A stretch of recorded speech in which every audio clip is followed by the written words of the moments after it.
Welcome to the Instagram Stories for Monday, May 11th. I'm your host, Daniel Hill.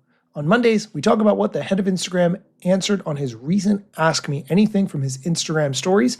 And today we'll get into the questions he discussed last week, including, why am I losing so many followers? And people keep leaving my reels after 5 seconds. What do I do? And how long can I make my reels? And he'll also get into some feature suggestions, one of which I have been saying for a while, and I've even typed in the little Ask Me Anything box, but he hasn't answered, so it's nice that he does address this same question from someone else. All of that on today's episode, but first, here's a quick word from our sponsors. Let's be real. Nobody can actually keep up with AI anymore. There's a new tool every week, a new update every day, or every hour for that matter. My friend Jen Lehner sorts through all of it and sends you the stuff that matters for your business. It's called the Front Row AI Report. Weekly, free, zero jargon.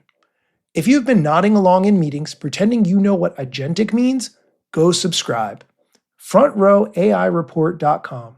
Again, that's FrontRowAIReport.com. Tired of bolted-on security with endless patches? Wish your software and systems operated with built-in security? At the Center for Internet Security, we get it. That's why we partnered with SafeCode to develop a Secure by Design guide that offers actionable guidance to help organizations integrate security throughout development. It's a clear roadmap for turning intent into execution, strengthening resilience while lowering complexity and cost. Operationalize Secure by Design in your organization. Visit CISecurity.org. Welcome back. Let's dive into the questions and answers from the head of Instagram, and let's do the most newsworthy ones first. By way of context, last week, Instagram did a bit of a cleanse where they removed old bots and inactive followers from people's accounts. You may have noticed your follower count drop. I did see a drop in my follower count, and Adam explains what they did and why they did it in this clip. So there was a lot of press about this week, and basically what happened is we regularly remove accounts that are either very, very long inactive or bots. And usually doesn't happen so many accounts at once, but this happened very quickly this week. Either I think we should make sure that we do a more regular basis, or we should make sure we give a heads up next time. So I apologize for all the confusion. I know a lot of people are nervous about this, but it's not going to affect your reach. The accounts that are no longer on Instagram were either inactive for a very long time or actual bots. It's not actual real followers that you have lost, and therefore it won't actually affect how many people you reach when you post. So apologies for the confusion. Definitely unnecessary thrash. We'll try to manage it more responsibly in the future. Okay, 2 things I want to say about this clip. Number 1, followers is a vanity metric. It in no way indicates engagement. You might see someone has many followers. Maybe you're quite proud of the number of followers you have. That's totally fine. Respect it. But there's no indication or correlation between number of followers and actual interactions you get. Are those real humans who are regularly engaging with your content? Maybe yes, maybe no. This is an important thing to consider.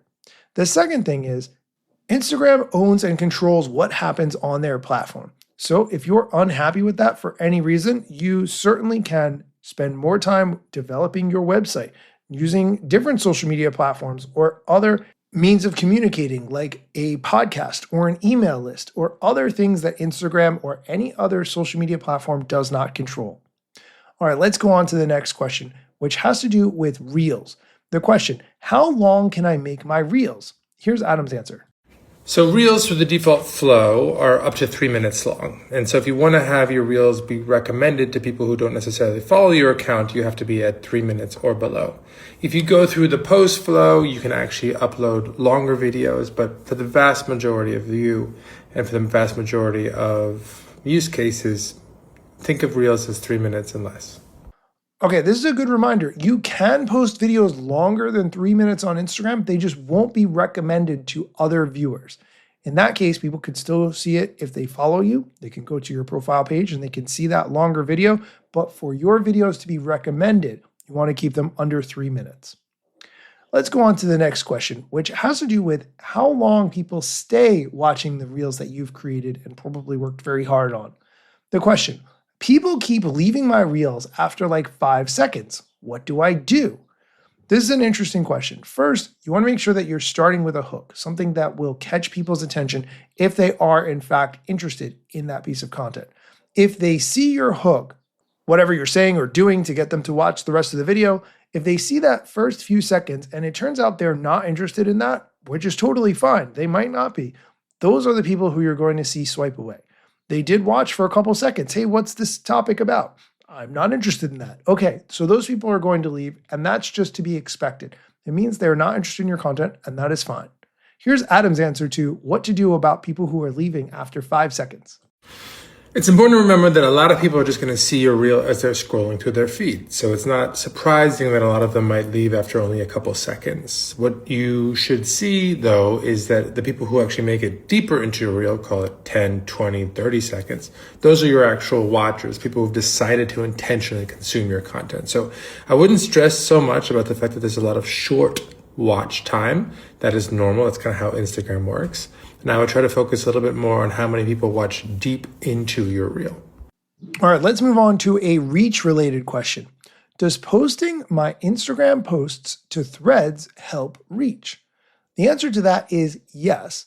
People who are spending time on Threads may not be spending as much time or even any time on Instagram. So if you work hard on a piece of content, you should post it everywhere so as many people as possible have the opportunity to see it. Post it on YouTube Shorts, post it on LinkedIn, post it on X if you feel comfortable. Post it as many places as possible because you worked hard on it. Here's Adam's answer to, does posting my Instagram posts to Threads help reach? Cross-posting from Instagram to Threads does increase your reach because you reach people on Threads who you wouldn't reach otherwise. It might increase your reach a lot or not much at all, depending on how many people you actually can reach on Threads. But it is by default reaching more people. Okay, we're going to take a quick break. When we come back, Adam is going to drop a little bit of strategy that is important on how to think about Instagram, as well as discuss some feature suggestions. Stick around. Welcome back. Continuing with the questions and answers from the head of Instagram, let's talk about a feature that Instagram is removing. The question, is end-to-end encryption for Instagram DMs going away? The answer to that is yes, because not very many people used it. If you want to send an encrypted message, there are many platforms with which to do that. Here's Adam's answer. I want to clarify that Instagram DMs were never encrypted.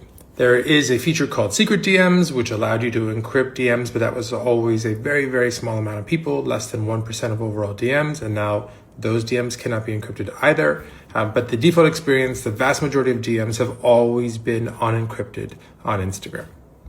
All right, let's move on to the strategy portion of the episode. Favorite piece of advice?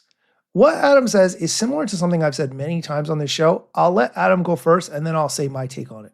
I think the piece of advice that I've appreciated the most and probably give the most often is some variant of this idea that we all should spend our time at the intersection of what we love doing, what we're good at doing, and what is valuable to do. And that's kind of that sweet spot. And if you're only optimizing for one of those things, then you're probably not in a sustainable position. And if you can do all three of those things, do work that you love to do, that you're great at, and that matters, that is the best place to be, the aspiration. And I just think that is a really important piece of feedback for all of us and something I try to think about all the time. I agree with that take. I often say that you need to focus on finding a way to create content that you can do consistently without burning out. Whatever that looks like, whatever that means for you, just saying create more is not the right way to approach it, but rather focusing on the content that you feel good about that will not burn you out from creating. All right, let's move on to the feature suggestions. The next one is something that I have been mentioning on this show a couple of times now, I think. I did submit it in Adam's Ask Me Anything box, and he did not select my question to answer, but this person posed the exact question. Will trial reels become available on desktop? I certainly hope so, because that would make my life much easier. Here's Adam's answer. That's a good idea. I hadn't realized that it wasn't available on desktop. I'll talk to the team. Thank you to whoever submitted that question. I hope Instagram adds it soon. All right, last one we're going to talk about today. Would love a faster, simpler way to organize a carousel. Here's Adam's answer to that. This is actually a good idea. I have found it sometimes difficult to organize carousels. You can now, in that edit flow, long press and then drag and drop, which is easier. So check that out if you haven't, but I'll talk to the team about trying to make it easier. Based on Adam's answer, I'm thinking the person didn't know that you could tap and hold the pictures to rearrange them in the order that you want them for the carousel, but it's a good reminder that that is how you can rearrange them.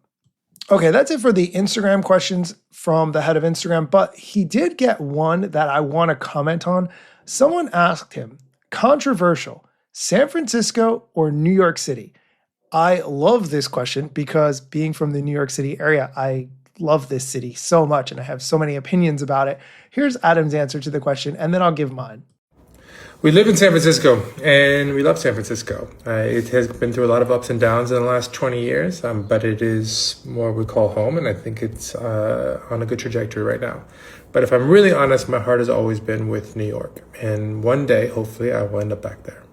Okay, New York is fantastic for so many different reasons. I don't want to harp on the fact of how much I love New York simply because I am from here, but there have been times in my life that I did not live here, and frankly, I really missed New York, and I feel bad for all the people who had to deal with me, who had to listen to me talk about how much I missed New York and how much better things were in New York and so forth. Having said that, our weather here is terrible, especially in the winter. Sure, people live in places that are much colder, but New York in the winter is just 0 out of 10. It's horrible. We pretend it's not, but it really is bad. Having said that, there's one more thing I want to mention about New York City. I have referenced the YouTuber Casey Neistat on this show multiple times.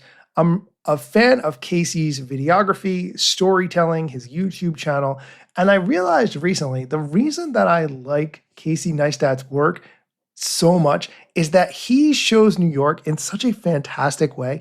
And when you already love the city and you see videos from somebody else who loves the city the way you do and who knows it even better than you could, it's just so enticing and it validates the love that you have for New York. Or I should say, it validates the love I have for New York. So I do like San Francisco. I have been there. I have not spent as much time there as I would have liked to, but New York has a special place in my heart for so many different reasons.